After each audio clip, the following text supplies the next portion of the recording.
Assalamu alaikum wa rahmatullahi wa barakatuhu. Muli mukyabawuliza batukumusanga kategeeza wena Pal FM ekulira omuntu wa bulijjo amanya n'eddoboozi Nansumba Nalira muwala wa Yasin Lukiiko.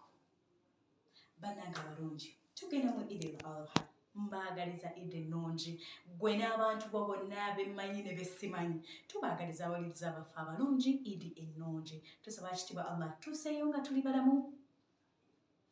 Tusaba tunyumirwe naye mu buvunaanyizibwa ate mu nkola ensiraamu.